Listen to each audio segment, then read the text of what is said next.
ശരിക്ക് സ്തുതിയായിരിക്കട്ടെ. ഈശോ നമ്മളെല്ലാവരെയും സമ്മർദ്ദമായി അനുഗ്രഹിക്കട്ടെ. നമുക്ക് വിശുദ്ധ മത്തോയുടെ സുവിശേഷത്തിലെ 5-ാം അധ്യായത്തിലെ 16-ാം തിരുവചനം വായിക്കാം.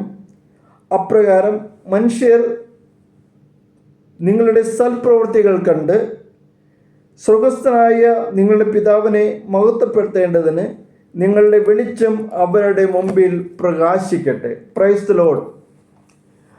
മനുഷ്യൻ നിങ്ങളുടെ സൽപ്രവൃത്തികൾ കണ്ട് സ്വർഗ്ഗസ്ഥനായ നിങ്ങളുടെ പിതാവിനെ മഹത്വപ്പെടുത്തേണ്ടതിന് നിങ്ങളുടെ വെളിച്ചം അവരുടെ മുമ്പിൽ പ്രകാശിക്കട്ടെ. ശക്തമായ തിരുവചനമാണിത്. ക്രിസ്തുവിനോടൊപ്പം ചരിക്കുന്നവർക്ക് അവൻ്റെ ഗന്ധമുണ്ടാകണമല്ലോ.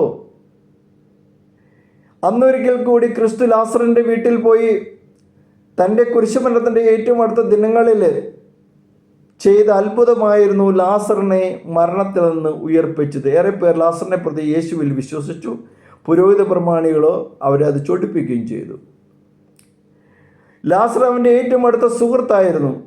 അവൻ്റെ വീട് 3 പ്രാവശ്യം സന്ദർശിക്കുന്നത് സുവിശേഷത്തിൽ മാത്രം രേഖപ്പെടുത്തിയിട്ടുണ്ട്. പരസ്യകാല ജീവിതത്തിനിടെ സാമ്പത്തികമായ മേഖലകളിൽ ഈ കുടുംബം ചെയ്ത സഹായത്തെ പറ്റി ചില ഗ്രന്ഥങ്ങളിൽ പരാമർശിക്കുന്നുണ്ട്. എന്തായാലും ലാസറിന് അസുഖം എന്നറിഞ്ഞപ്പോൾ അവന് ആ ഭവനത്തിൽ പോയി സൗഖ്യം നൽകാൻ ആഗ്രഹമുണ്ടായിരുന്നു. കഴിഞ്ഞില്ല. പെട്ടെന്നാണ് മരണവാർത്ത കിട്ടുന്നത്. ലാസർ മരിച്ചു. ജീവന്റെ നാഥൻ അറിയാതെ ഈ ലാസറിന്റെ മരണം സാധ്യമല്ലല്ലോ. ഇല്ല, അവൻ മരിച്ചിട്ടില്ല, ഉറക്കത്തിലാണ്. മരണം ജീവനിലേക്കുള്ള ഉറക്കമായത് അന്നു മുതലാണ്. ക്രിസ്തു ഉയർപ്പിച്ച ലാസറിനെ കരുതി കാര്യമായ ഒരു ഡിന്നർ അവൻ്റെ സഹോദരിമാർ തയ്യാറാക്കി. പ്രിയ ശിഷ്യരെയും കൂട്ടത്തിൽ വിളിച്ചു. വീട്ടിലെത്തിയ സമയം മുഴുവൻ മറിയം തൈലം ഉപയോഗിച്ച് അവൻ്റെ കാലുകൾ പൂശാൻ തുടങ്ങി. ഭവനമാകെ പരിമളം കൊണ്ട് നിറഞ്ഞു. മറിയത്തിൻ്റെ സമർപ്പണം അവളെയും പരിസരത്തെയും ഒരുപോലെ പരിമളമുള്ളതാക്കി. സമർപ്പണത്തിൻ്റെ പരിശുദ്ധി തടഞ്ഞു നിർത്താനാവില്ല. കൊടുങ്കാറ്റിനെ ഒരു മരച്ചെലിയിൽ തളച്ചിടാൻ നമ്മൾക്ക് ആവില്ലല്ലോ പ്രിയമുള്ളവരെ. കൊടുങ്കാറ്റിനെ ഒരു മരച്ചെലിയിൽ തളച്ചിടാൻ വിചാരിച്ചാൽ നടക്കത്തില്ല. അവൾ ഒരുക്കിയ തൈലം മാത്രമല്ല, അവളുടെ മനസ്സും ഹൃദയമൊക്കെയാണ് ഗുരുവിൻ്റെ കൽപ്പാത്തിങ്കിൽ അവൾ കൊടുത്തത്. ക്രിസ്തുവിൻ്റെ പരിമളമാകാനല്ല വിശ്വാസയുടെ വിളി. ഏതാനും വർഷങ്ങൾ മുമ്പാണ് കോപ്റ്റിക് സഭയിലെ 21 പേരെ തീവ്രവാദികൾ കൊന്നുകളഞ്ഞത്. A journey to the land of Coptic martyrs എന്ന ഗ്രന്ഥത്തിൽ മാർട്ടിൻ മോക്സ്ബാഗിൻ്റെ ഗ്രന്ഥം വായിക്കേണ്ടത് തന്നെയാണ്. മരിച്ചവരുടെ വീടുകൾ സന്ദർശിച്ച പ്രിയപ്പെട്ടവരോട് സംസാരിച്ച് രൂപകൽപ്പന ചെയ്ത ഗ്രന്ഥത്തിൽ ഇവർ ഇങ്ങനെ ലോകത്തിൻ്റെ പരിമളമായി, ഇവരെങ്ങനെ ഈ ലോകത്തിൻ്റെ പരിമളമായി എന്ന് വിശദമാക്കുന്നുണ്ട്. എല്ലാ ഓഗസ്റ്റ് 30-നും ഹോളി മാർട്ടേഴ്സിലെ തിരുനാൾ സഭ ആഘോഷിക്കുന്നുണ്ട്. ഫെലിക്സ്, ആഡോടെക്സ് എന്നിവരാണ് മാർട്ടേഴ്സ്. ഡയോക്ലഷ്യൻ ചക്രവർത്തിയുടെ കാലത്തുണ്ടായ മതപീഡനത്തിൽ നിന്ന് മരണം വരിക്കേണ്ടി വന്നവരാണിവർ. Felix Roman പൗരനാണ്. ആഡോക്സ് സത്യത്തിൻ്റെ 2ാമത്തെ പേരല്ല. ഫെലിക്സ് മരിക്കുന്നതിന് കണ്ടപ്പോൾ അവൻ്റെ സാക്ഷ്യത്തിൻ്റെ വെളിച്ചത്തിൽ ക്രിസ്തു വിശ്വാസം ഏറ്റുപറഞ്ഞതാണ്. കൂട്ടിച്ചേർക്കപ്പെട്ടവൻ എന്നാണ് ഈ വാക്കിനർത്ഥം. കൂട്ടിച്ചേർക്കപ്പെട്ട പരിശുദ്ധനായി പിന്നീട് അദ്ദേഹം. ഇതുപോലെ തന്നെയാണ് അന്ന് സംഭവിച്ചത്. 20 പേർ ക്രൂരമായി വധിക്കപ്പെടുന്നതും അവരുടെ രക്തം കടൽക്കരയിൽ പൊട്ടി ഒഴുകുന്നതും കണ്ടുകൊണ്ട് നിൽക്കുമെന്നായിരുന്നു ആ 21-ാമൻ. അവന് പേരില്ല, മതമില്ല, ഗാനയിൽ നിന്ന് ലിബിയയിൽ നിന്നും കുടിയേർത്ത് ജോലി ചെയ്യുന്നവൻ എന്ന അഡ്രസ്സ് മാത്രം. 21-ാമനോട് തീവ്രവാദികൾ ചോദിച്ചു, നീ ക്രിസ്ത്യാനിയാണോ? അവൻ അല്ലെന്ന് പറഞ്ഞു. ക്രിസ്തുവിനെ തള്ളിപ്പറയുക, നിന്നെ വെറുതെ വിടാം. കറുത്തവർഗക്കാരനായ ആ ചെറുപ്പക്കാരൻ ഒരിക്കൽ കൂടി ചേതനയേറ്റ തൻ്റെ സുഹൃത്തുക്കളുടെ ശരീരത്തിൽ ശ്രദ്ധിച്ചു. അവനൊട്ടും മടിക്കാതെ പറഞ്ഞു, അവരോട് ശക്തമായി പറഞ്ഞു, ഈ മരിച്ചു കിടക്കുന്നവർ എൻ്റെ സുഹൃത്തുക്കളാണ്. ഞങ്ങൾ ഒരുമിച്ചാണ് ജോലി ചെയ്ത് ജീവിച്ചത്. മരിക്കാൻ പോലും ഈ വിധത്തിൽ ഇവർക്ക് ക്രിസ്തു പ്രിയപ്പെട്ടവനാണെങ്കിൽ ആ ക്രിസ്തുവിനായി ഞാൻ മരിക്കാൻ തയ്യാറാണ്. എൻ്റെ സുഹൃത്തുക്കളെ എനിക്ക് നന്നായി അറിയാം. അവർ നിലകൊണ്ട സത്യത്തിനായി ഞാനും നിലകൊള്ളും. ആ 21 പേരിൽ പടർന്നിറങ്ങിയത് ക്രിസ്തുവിൻ്റെ പരിമളമല്ലാതെ മറ്റെന്താണ്?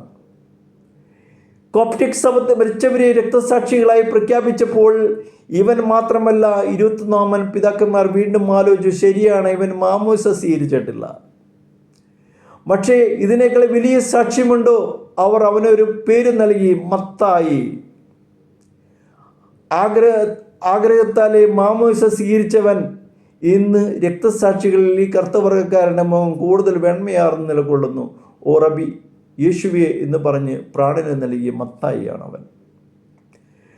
നിർമ്മല മനുഷ്യൻ നൽകുന്ന സാക്ഷ്യം ശോഭയാർന്നതാണ്. വെറും ഒരു ധാർമ്മിക മനുഷ്യന് ഇത്തരം സാക്ഷ്യം നൽകാനാവില്ല പ്രിയമുള്ളവരെ. വെറുമൊരു നല്ല മനുഷ്യനും ഇതിന് കഴിയില്ല. വിശുദ്ധ മനുഷ്യനെ ഇതിന് ചെയ്യാൻ സാധിക്കുകയുള്ളൂ. അന്ന് മറിയം പരിമളം വിതറുമ്പോൾ ഒരു നല്ല മനുഷ്യനെന്ന് തോന്നിപ്പിക്കുന്ന ചില വാക്കുകൾ യൂദാസ് പറയുന്നുണ്ട്. ഈ സുഗന്ധ തൈലത്തിൻ്റെ പണമെടുത്ത് ദരിദ്രർക്ക് കൊടുക്കാമല്ലോ, എന്തിനാണ് പണം ദുർവ്യയം ചെയ്യുന്നത്? കൊള്ളാം, കേട്ടാൽ ആർക്കും ധാർമ്മിക പക്വതയുടെ വാക്കുകളായി തോന്നാം. 30 വെള്ളിക്കാശിന് ഗുരുവിനെ ഒറ്റിക്കൊടുക്കാൻ ഇരിക്കുന്നവനാണ് ഇത് തൊടുത്ത് വിടുന്നതെന്ന് നമ്മൾ തിരിച്ചറിയണം. നമ്മുടെ നാട്ടിൽ ഇത്രയും ആളുകളുണ്ട്. നന്മ മരങ്ങൾ പറയും, പ്രവൃത്തി വേറെ ആയിരിക്കും. നല്ല മനുഷ്യൻ എന്ന സൽപ്പേര് നിങ്ങൾക്ക് എളുപ്പം കൈക്കലാക്കാം. കുറച്ച് ധാർമ്മികതയും പൗരബോധവും നല്ല ചില ചിട്ടവട്ടങ്ങളൊക്കെ ഉണ്ടായാൽ മതി. പക്ഷേ നിങ്ങൾ നൈർമല്യമുള്ള ജീവിതത്തിൻ്റെ ഉടമകളാകില്ല. അതുകൊണ്ട് നിങ്ങൾക്ക് രക്ഷകൻ്റെ പരിമളമാകാനും സാധിക്കത്തില്ല.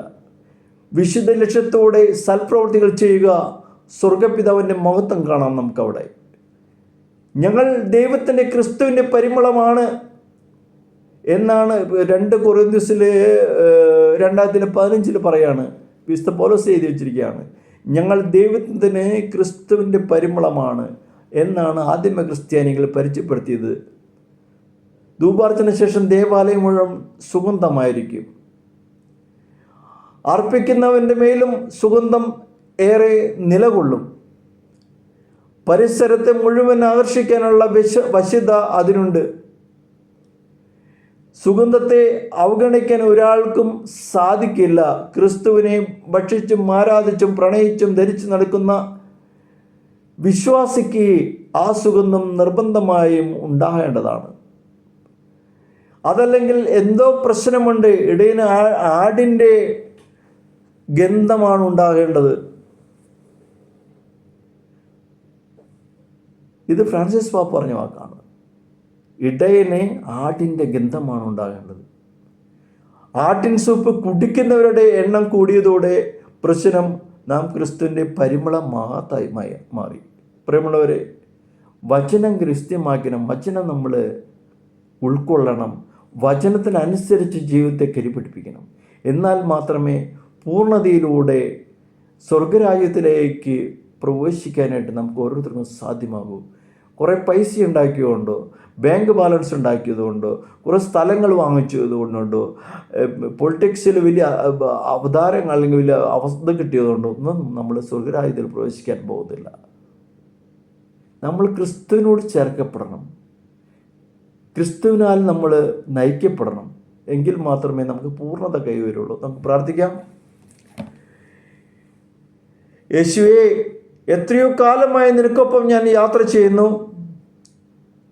നിന്റെ പരിമളമാകാൻ രക്ഷക ഞങ്ങളെ ഓരോരുത്തരെയും അനുവദിക്കണമേ, അനുഗ്രഹിക്കണമേ. സ്തോത്രം, ഹോസ്ത്രം, ഹല്ലേലൂയ.